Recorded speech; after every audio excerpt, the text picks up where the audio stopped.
Nepal Tibet எல்லையில் நிகழ்ந்த சக்தி வாய்ந்த நிலநடுக்கத்தில் 50க்கும் மேற்பட்டோர் உயிரிழந்திருப்பதாக தகவல் வெளியாகியுள்ளது. நேபாளின் லாவோசை நகரிலிருந்து 93 கிலோமீட்டர் தொலைவில் சீனாவின் திபெத் எல்லை பகுதியில் இன்று காலை சக்தி வாய்ந்த நிலநடுக்கம் ஏற்பட்டது. இது ரிக்டர் அளவுகோலில் 7.1 பதிவானது. இதனைத் தொடர்ந்து அடுத்தடுத்து 5 முறை நில அதிர்வு ஏற்பட்டது. இதன் காரணமாக வீடுகள் மற்றும் கட்டடங்கள் அதிர்ந்தன. பல இடங்களில் கட்டடங்கள் இடிந்து விழுந்தன. இதனால் அச்சமடைந்த மக்கள் வீடுகள், அலுவலகங்களை விட்டு வெளியேறி சாலைகளில் தஞ்சமடைந்தனர். நிலநடுக்கம் உணரப்பட்ட பகுதிகளில் பொருத்தப்பட்டிருந்த கண்காணிப்பு கருவிகளில் கட்டடங்கள், வீடுகள், சாலையோர மின்கம்பங்கள் குலுங்கும் காட்சிகள் பதிவாகியுள்ளன.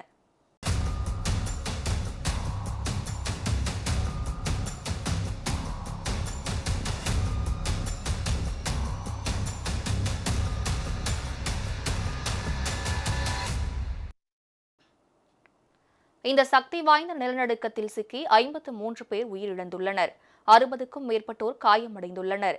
கட்டிட இடிபாடுகளில் மீட்புப் பணி நடைபெற்று வருவதால் பலி எண்ணிக்கை அதிகரிக்கும் என அஞ்சப்படுகிறது.